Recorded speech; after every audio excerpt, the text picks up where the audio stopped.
Hello commandos, welcome to new other senior secondary school class. Ma'am, I am Samad Singh. Today I am going to start 7th class English textbook An Alien Hand.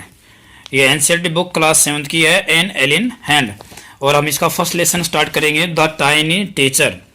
तो बच्चे आइए start करते हैं, बिल्कुल आराम से समझने की कोशिश करना। Name the smallest insect you have seen.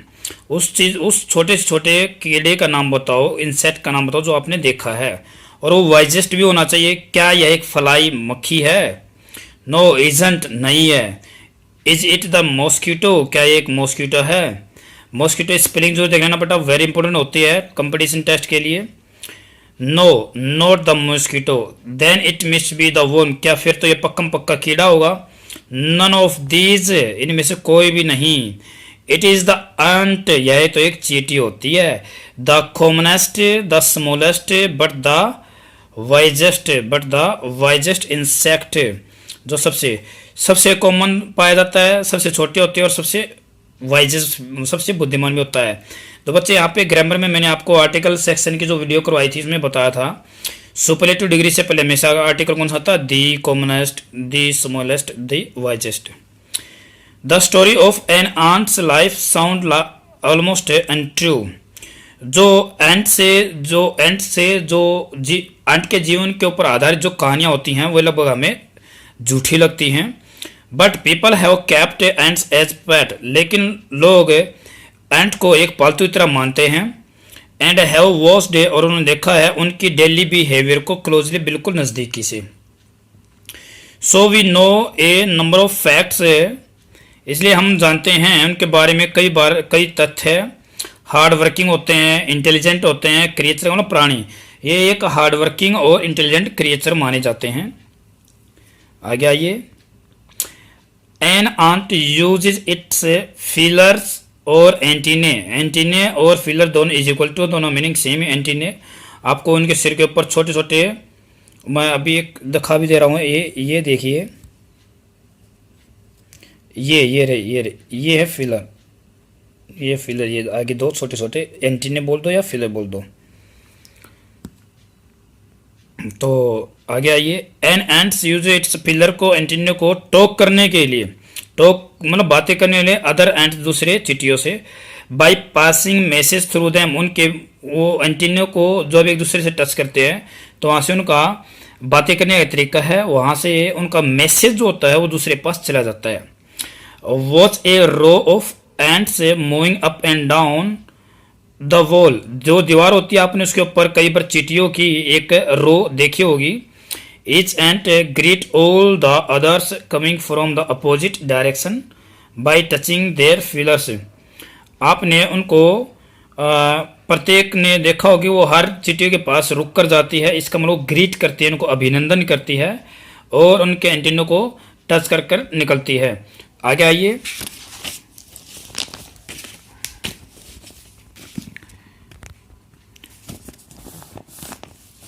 हाँ जी। There are many kinds of ants, बहुत प्रकार के यहाँ पे एंट पाए जाते हैं। The commonest among them are the black और रेड वंस, सबसे कॉमन कौन सी पाई जाती है? तो ब्लैक कलर की या फिर रेड कलर की। वी हैव सीन देम, हमने देखा है कि सिंस वी आर चिल्ड्रन, जब हम बच्चे थे। But haven't paid enough attention, लेकिन हमने इतना ज़्यादा ध्यान नहीं दिया। वेयर डू दे लिव, कहाँ रहते हैं?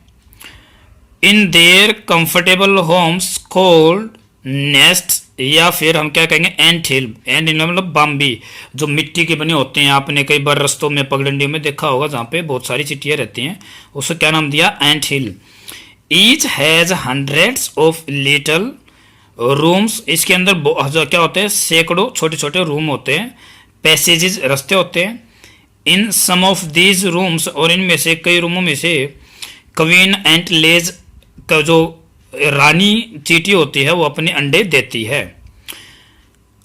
अदर्स आर नर्सरीज, कुछ नर्सरीज हैं छोटे छोटे के लिए, छोटे छोटे जो बच्चे उनके लिए उन्होंने क्या नाम दिया? नर्सरी। उन छोटे छोटे बच्चों को क्या बोलते हैं हम? ग्रब्स, सुंडी बोलते हैं हिंदी में। Workers have there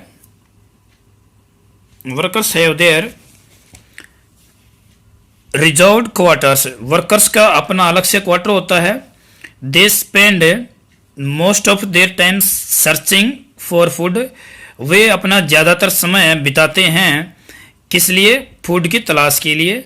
some rooms serve as a store house, कुछ रूमों को रखा गया है स्टोर हाउस के रूप में। फॉर दिस फूड, इस जो भोजन है, भोजन को स्टोर करने के लिए स्टोर हाउस बना दिए गए हैं, कई कमरों को बना देते हैं वो। सोल्जर्स हैव सेपरेट बैरक्स, जो सोल्जर होते हैं उनकी अलग से एक बैरक होती है, सेपरेट अलग होता है। No worker has ever tried to live in a soldier's house, कोई भी वर्कर हिम्मत नहीं करता, कोशिश नहीं करता सोल्जर के घर में रहने की। और no soldier has ever gone out searching for food, और सोल्जर खाने की तलाश के लिए नहीं जाते हैं। कहने मतलब हुआ वर्कर की जो ड्यूटी है वर्कर करेगा, सोल्जर की जो ड्यूटी है वो सोल्जर करेगा। No worker soldier cleaner has ever harmed a grub, कोई भी इनमें से उस ग्रब को, ग्रब का मतलब उस छोटे से बच्चे, जो छोटे छोटे बच्चे होते हैं उनको हार्म, नुकसान नहीं पहुंचाते हैं। सो यू सी, तो आपने देखा कि एंड की लाइफ बड़ी पीसफुल, बड़ी शांति है, शांतदायक है। ईच डज, प्रत्येक its share of work intelligently and bravely and never fights with other members of the group. आपने देखा कि वे किस तरह से शांति से, बड़े ध्यानपूर्वक, बहादुरी से और बुद्धिमत्ता से काम करते हैं। वे कभी भी एक दूसरे को चोट नहीं पहुंचाते हैं, उनके साथ लड़ाई नहीं करते हैं। तो बच्चे हमने हाफ लेसन कर लिया है। इसमें से एक क्वेश्चन ये बनेगा, in what ways is an ant's life peaceful, और ये जो लास्ट में है यही इसका आंसर होगा। तो ये आपके क्वेश्चन में बोर्ड पे लिखवा दूंगा। तो ये मैंने करवा दिया है, अगले वीडियो सेशन में इसको पूरा कर देंगे। तो students, thank you for watching this video. जय हिंद। तो स्टूडेंट्स, अभी जितना पढ़ा है उसके ऊपर एक क्वेश्चन बनता है, उसको कर लेते हैं। In what ways is an ant's life peaceful, peaceful होता है शांतिपूर्वक। इतनी सारी पब्लिक, इतनी सारी उनकी संख्या होने के बाद भी तो भी वे कोई झगड़ा, लड़ाई, कोई शिकायत नहीं करते हैं, तो किस प्रकार होता उनका। तो उसने बताया, आंसर बताया, ईच ग्रुप ऑफ एंट्स, चींटियों का जितना भी ग्रुप होता है, has fixed duty, fix duty होती है। भाई तूने अगर क्लीन करना है रूम तो रूम साफ करना है, अगर तूने भोजन को जुटाना है तो भोजन इकट्ठा करना है, अगर तूने बच्चों की देखभाल करनी है तो देखभाल करनी है। तो कहने वाला क्या हुआ, उनकी फिक्स्ड ड्यूटी है। दे नेवर, कभी नहीं, नेवर होता कभी नहीं।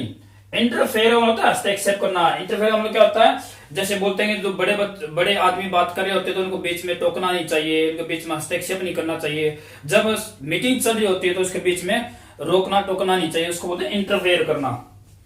दे नेवर इंटरफेयर, कभी भी इंटरफेयर नहीं करते in the job of others, जो दूसरे जो ग्रुप के हैं। आपको पता है वहां पे सोल्जर्स भी थे, वहां पे वर्कर्स भी थे, वहां पे रानी की देखभाल करने वाले भी थे। तो उनके जॉब, जॉब होता कार्य, जॉब क्या होता है, कार्य, उनके कार्य में कभी भी दखल अंदाजी नहीं करते। They never try to harm, harm होता है नुकसान पहुंचाना, नुकसान पहुंचाना। वन एनदर, वे एक दूसरे को कभी भी नुकसान नहीं पहुंचाते, कोशिश करते, कभी नुकसान पहुंचाने की कोशिश भी नहीं करते। 10 अतः है, या फिर इस प्रकार से, an ant's life is very peaceful, इसी तरह से आंट की जिंदगी है, जीवन है, बहुत ही शांतिपूर्वक होता है। और ये आर्टिकल आपको पता है, आंट यहाँ पे अगर आवाज किसकी आई, हिंदी वाले सवर की आवाज हो तो उससे पहले आर्टिकल कौन सा लगाएंगे, एन। तो स्टूडेंट्स, जितना मैंने पढ़ा है उसके ऊपर एक क्वेश्चन बन रहा था, आप इसको लिखिए, नोट्स बनाइए और अपना कार्य करते रहिए। अगले वीडियो सेशन में इसी जो आगे पढ़ाया जाएगा उसी के ऊपर बेस्ट कुछ क्वेश्चन होंगे। तब तक घर पर सुरक्षित रहिए। जय हिंद।